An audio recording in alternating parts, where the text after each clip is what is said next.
Hi, boys and girls. I have my whiteboard set up today, so you might see me move in and out of the picture. As long as you can hear me, that's all that's really important. So last week we talked about ants. We read a story, an informational piece about ants and what they do and how they work and how they live. And I want to continue learning about ants and what they do and how they work and how they live this week as well.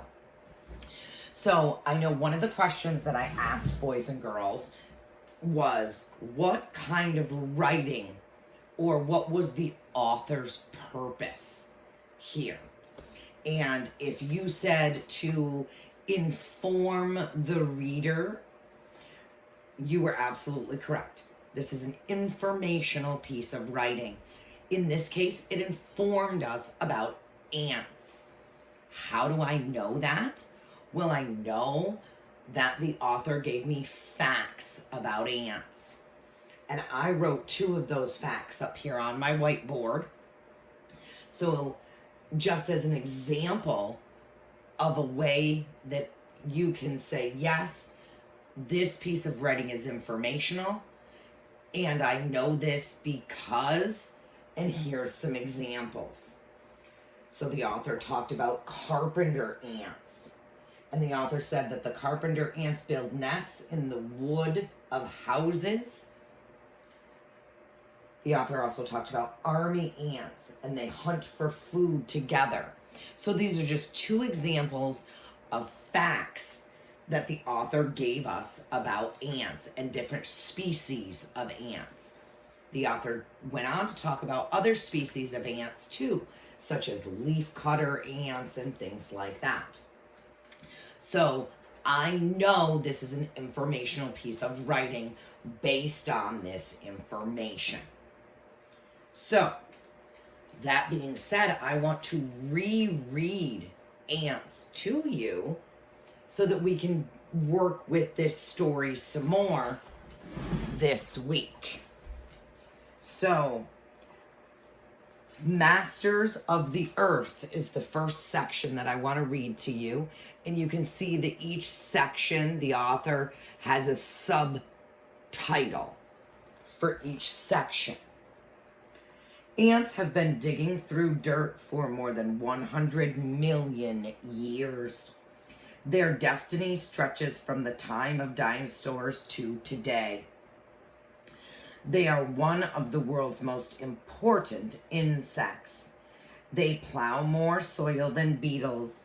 They eat more bugs than praying mantises, and outnumber many insects by 7 million to 1. Tunneling out of jungles and forests and into backyards on every continent except Antarctica. Ants ramble on as if they own the earth. Perhaps they do. Ounce for ounce, an ant is one of the strongest animals on earth. An ant can lift a seed 5 times its weight, while an elephant can lift a log only 1/5 of its weight.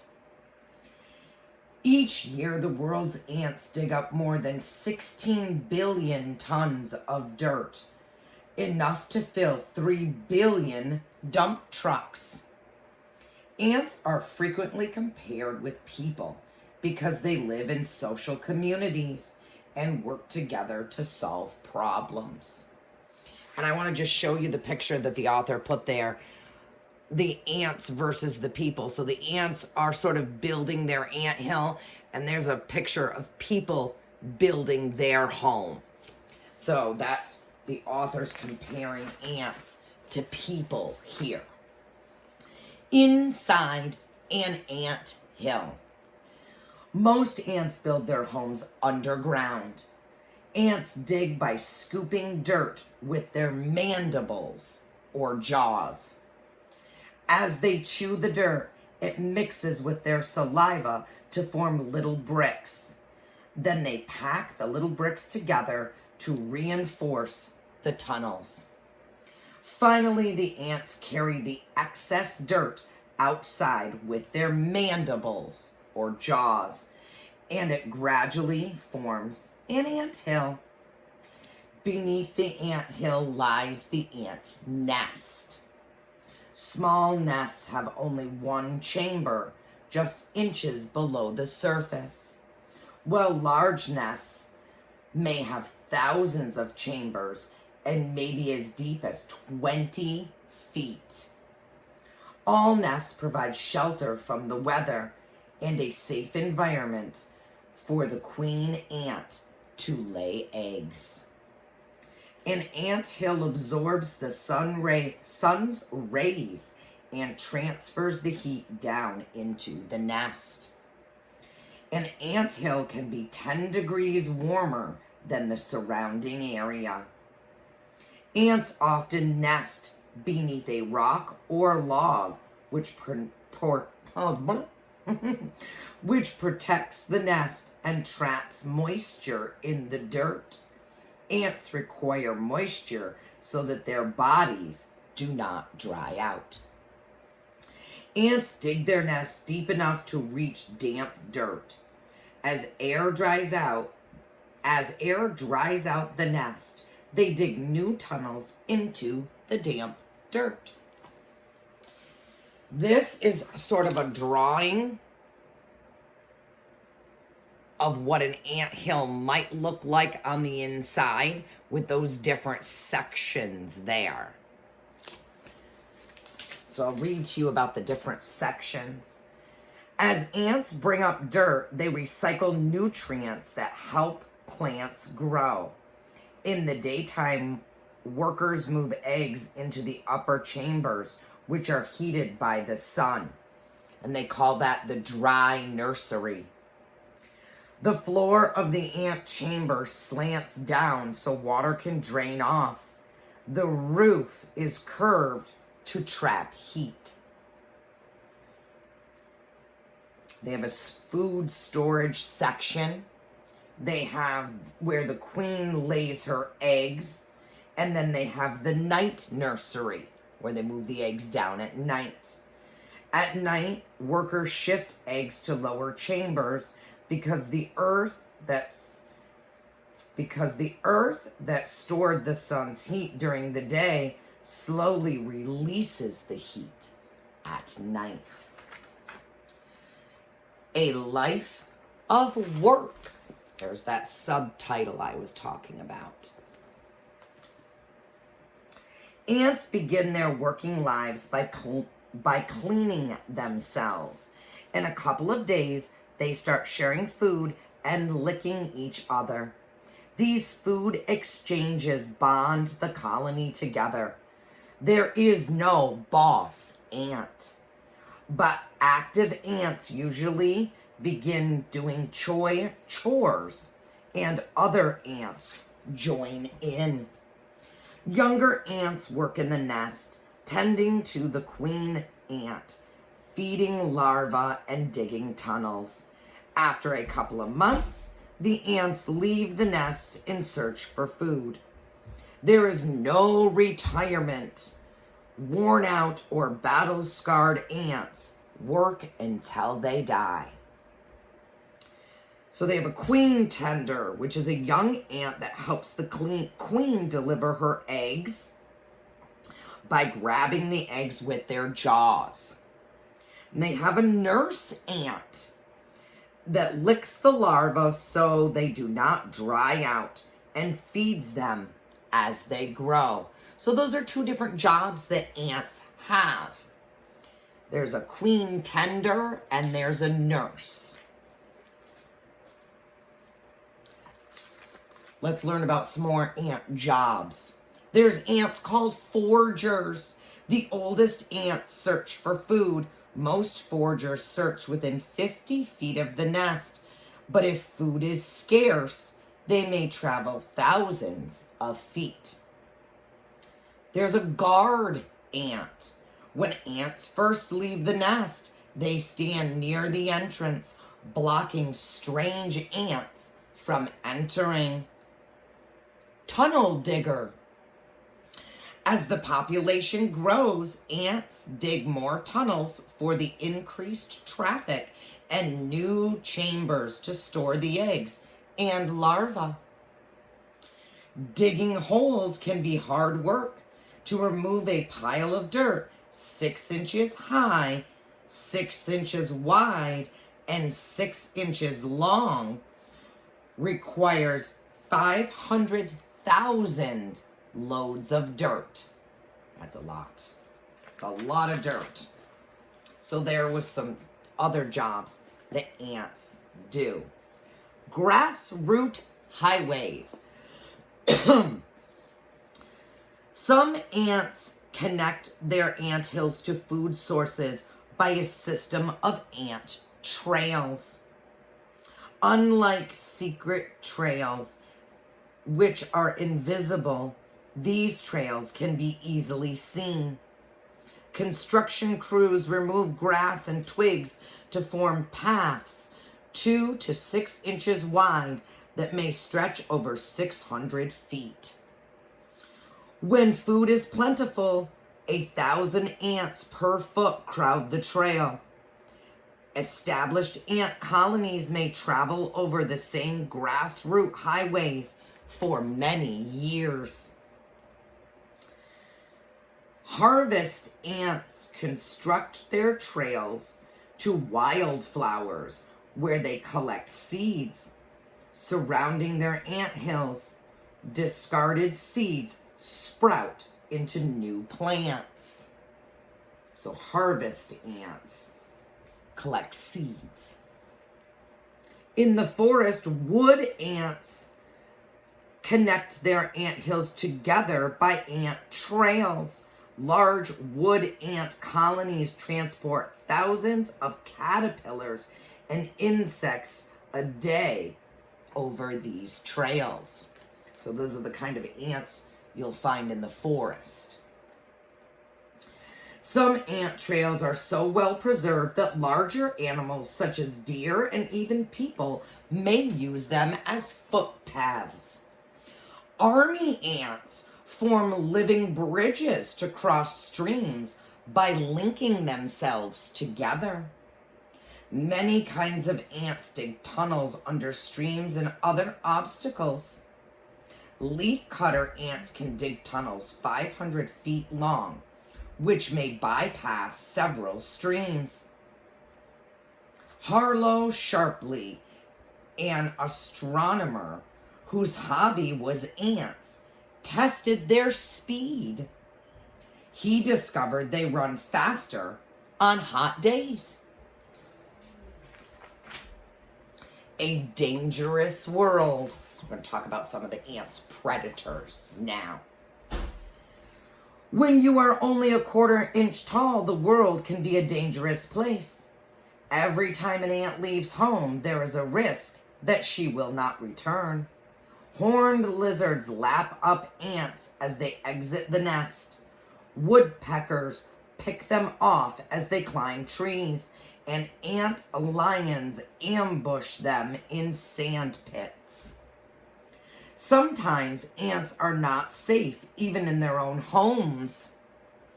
Armadillos feast on burrowing ants, as does the biggest home wrecker of all, the giant anteater of Central and South America.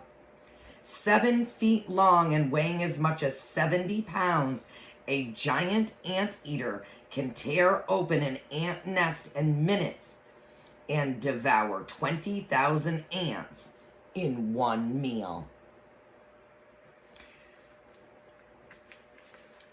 The ant lion digs a circular sand pit and waits at the bottom. When an ant looks into the pit, the ant lion tosses sand into the air to trip up the ant. The ant stumbles into the pit, and the ant lion grabs it with its large pincers. The great anteater.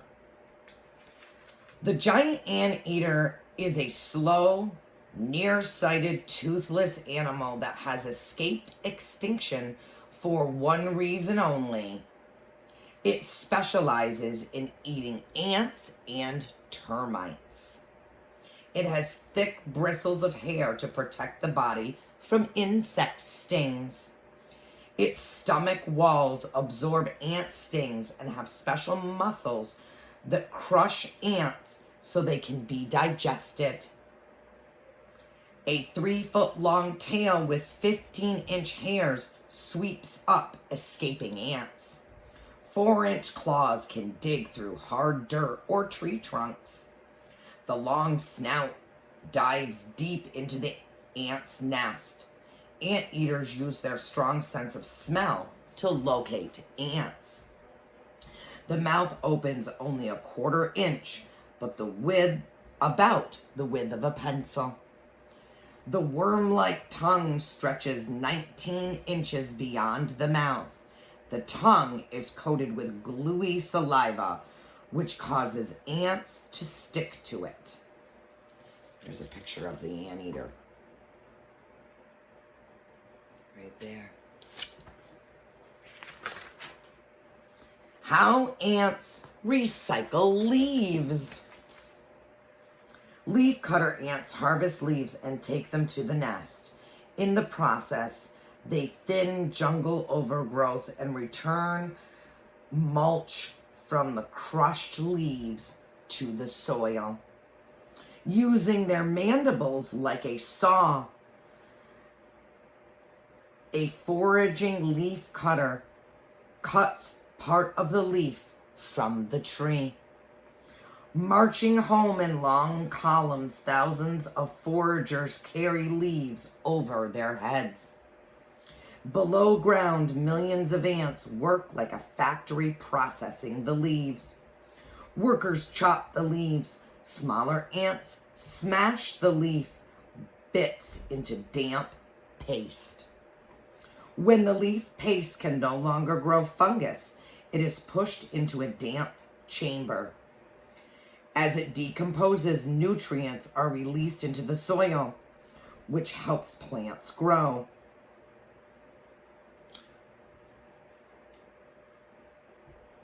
So after they crush the leaves and chop them, a fungus grows on and it becomes sort of pasty-like.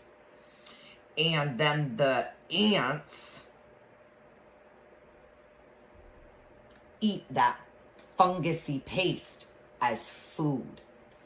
And then when that's no longer good, they recycle it. They put it into a chamber where then it helps create nutrients for other plants. So that's a reread about ants.